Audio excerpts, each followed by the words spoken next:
morning, amazing viewers and subscribers, and welcome to a brand new exciting Doctor Who review for today. So for this review, I'm actually reviewing a Doctor Who comic. Now, I have got a few other Doctor Who comics, so when it comes to the end of the review, I will show you what comics I've got, and there will be other comic reviews coming out over 2025.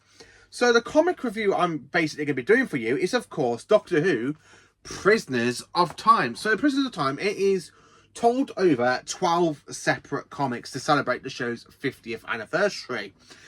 And basically, each one of the comics have a different story featuring all of the 11 incarnations of the Doctor.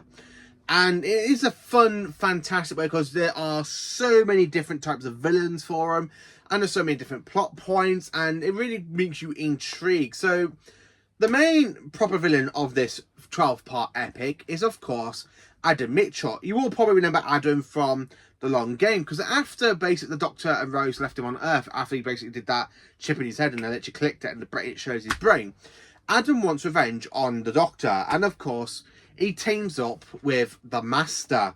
And not any version of the Master, but my favourite version of the Master, played by Anthony Ainley. So we have the Tremas Master in this comic, and it's absolutely brilliant. So there's literally like 12 different parts of the comics, and they're all called like chapter 1, chapter 2, chapter 3, chapter 4, chapter 5, up to chapter 12.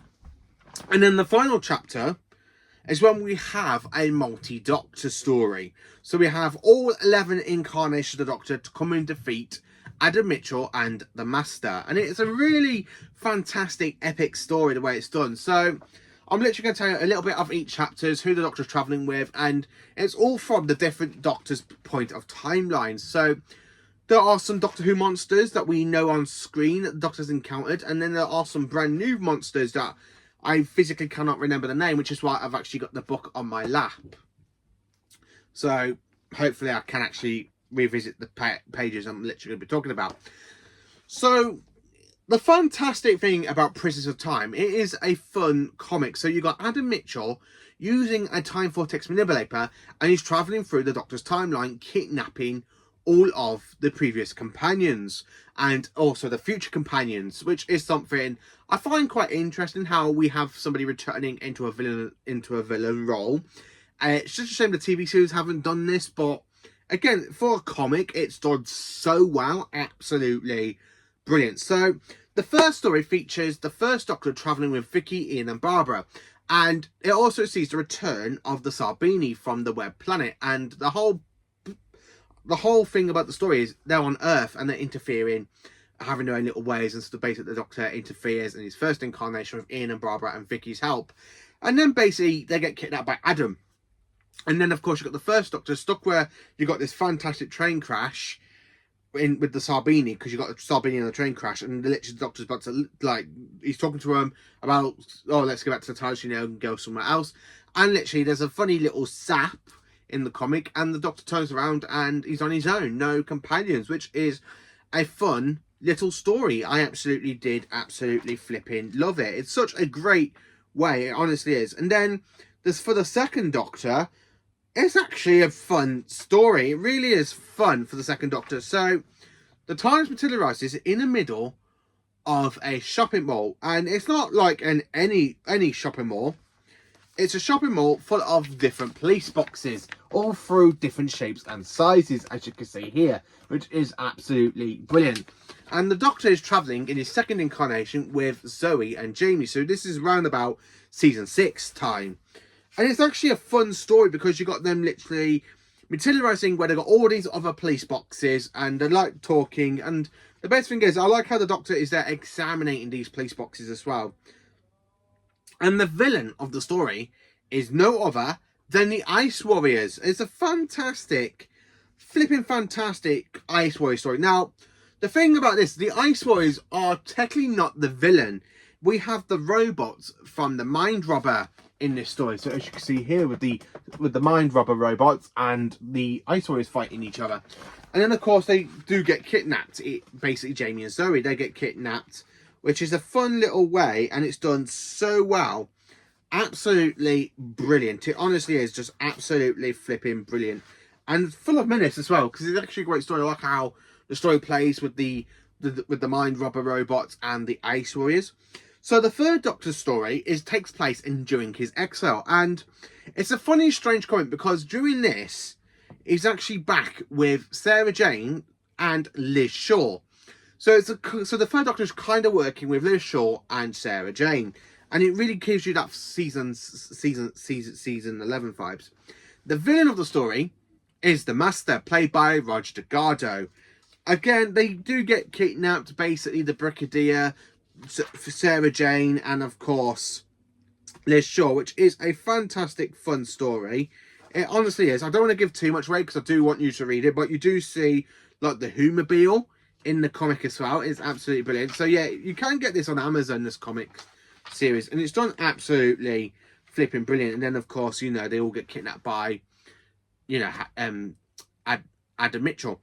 The fourth Doctor story, oh man, the fourth Doctor one is my favourite one. So the fourth Doctor is travelling with Leela and K9, and they come across in the Space Rhinos from the Shadow Proclamation. And it's actually a fun little story because you've got them, and basically you've got the fantastic Space Rhinos. And of course it's all set through different time periods as well, which is a fantastic story. Honestly, it really is. And Tom Baker, I absolutely can imagine Tom Baker's Doctor in this adventure, not just by the comic, but I can actually like see him and I literally go, oh, I can actually see the fourth Doctor having this kind of adventure with them. But then of course Leela and K9 do get kidnapped by Adam Mitchell. The fifth Doctor story is of course another good one because the fifth Doctor is fighting against the Santarans.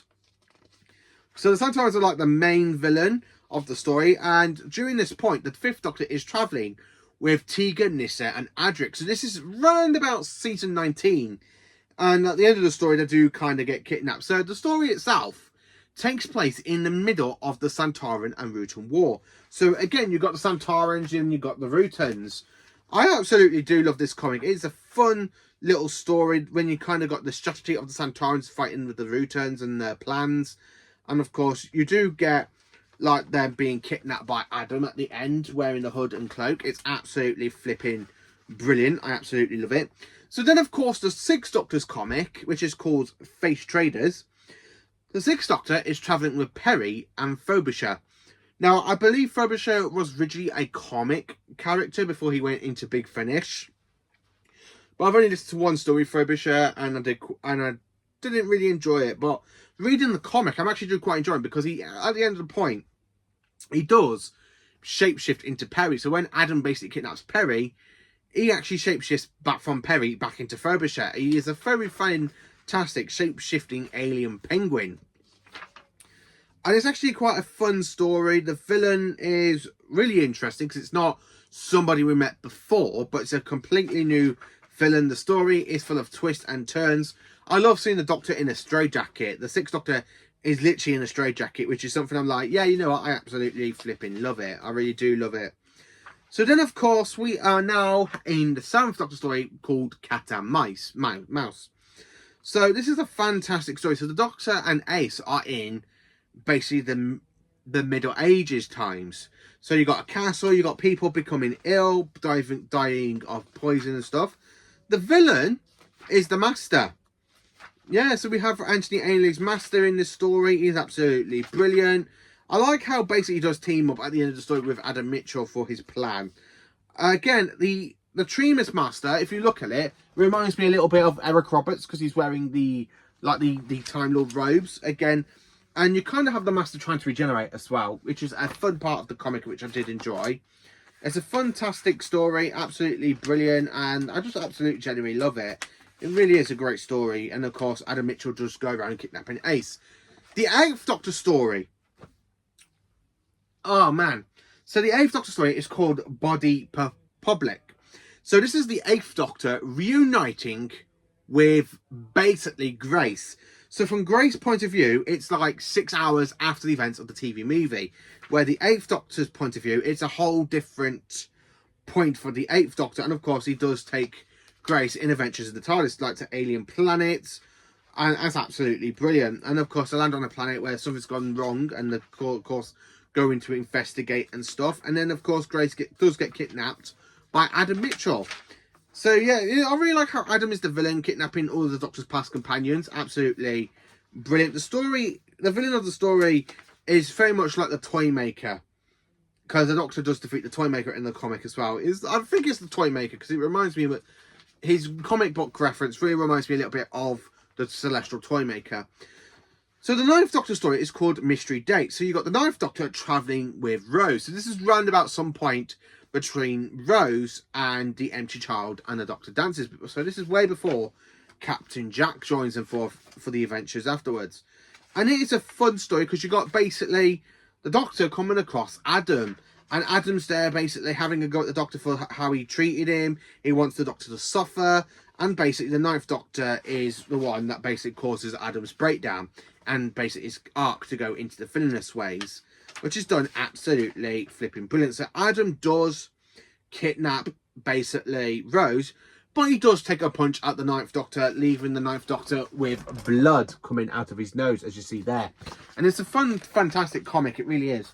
So the 10th Doctor comic is, again, absolutely brilliant. So you got the 10th Doctor travelling with Martha Jones. And of course, they're in the middle of this adventure where they actually come across somebody from the 2nd Doctor's era.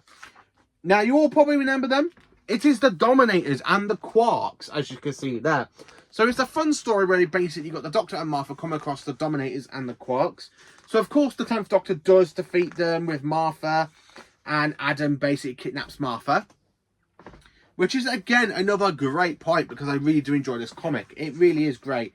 The 11th Doctor's point of view, he's actually travelling with Clara at this point. And then, of course, the 11th Doctor does get knocked out by Adam, and Adam takes Clara.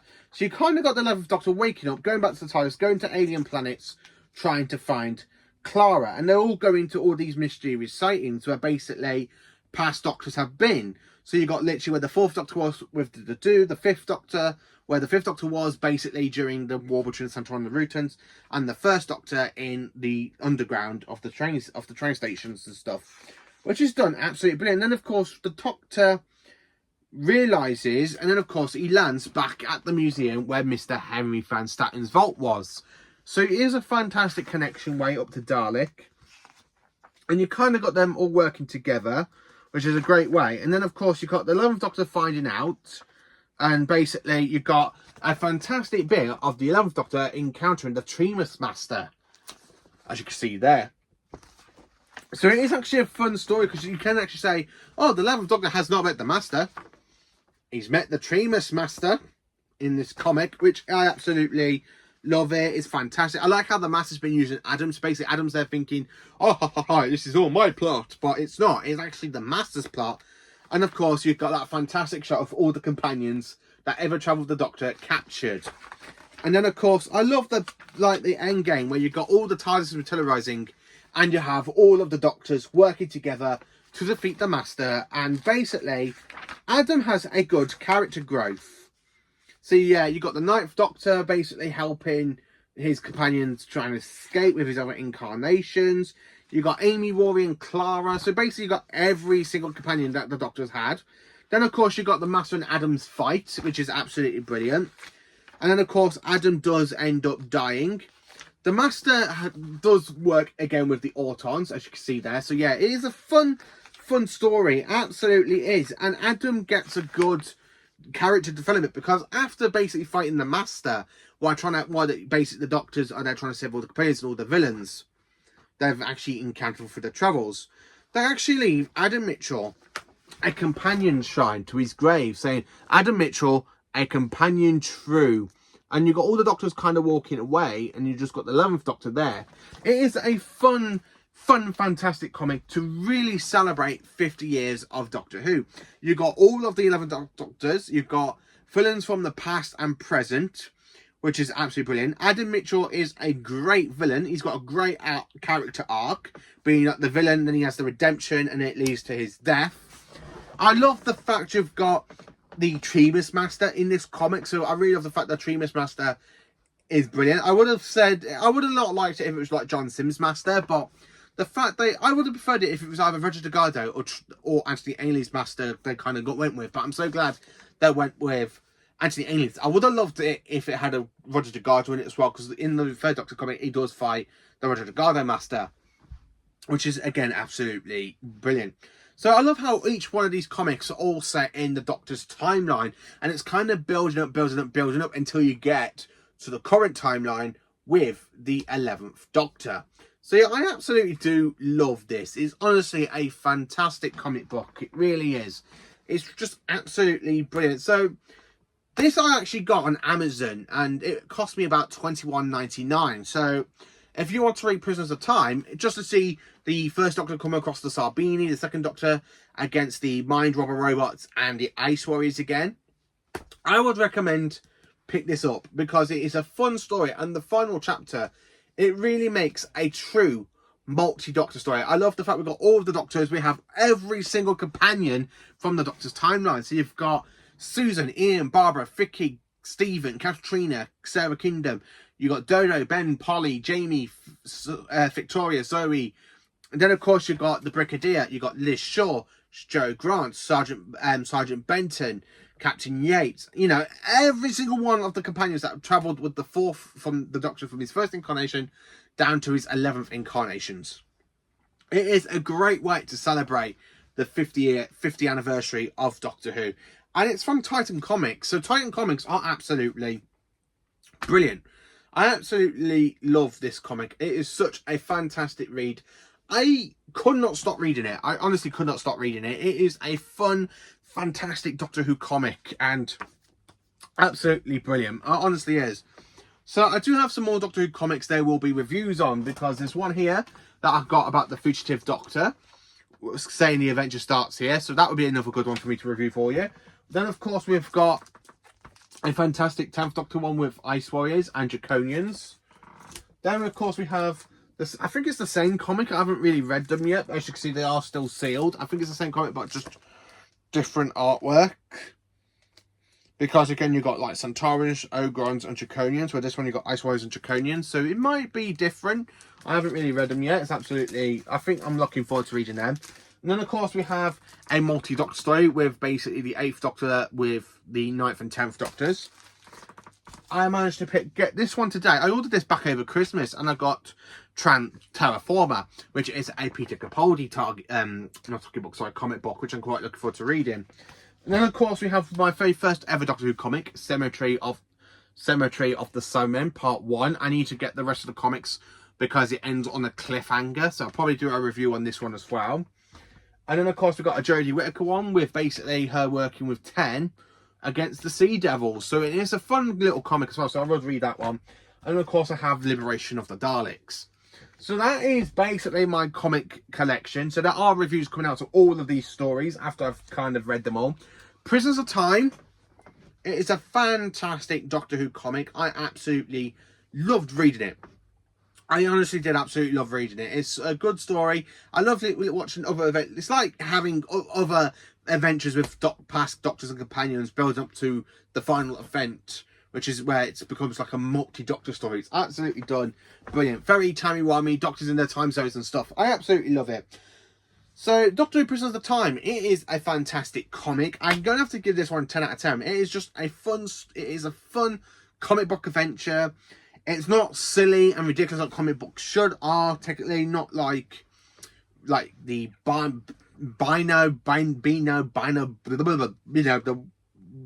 the Beano Town comics, you know, and they're like, ugh. But yeah, they actually are pretty interesting, because I do read other comics. I read like Marvel comics and Star Trek comics, but these ones are absolutely brilliant, and I cannot wait to add more of the Doctor Who comics in my collection. So I probably will do another review at some point on the comics. I've just got quite a few I need to read. But yeah, if you want to pick up Doctor Who Prisoners of Time, do it, because it is a fun story. It's very interesting, very fantastic. You will not get bored of it. It is honestly a cracking, amazing story. So thank you for watching. Please do like, subscribe and share, and join for more awesome Doctor Who content.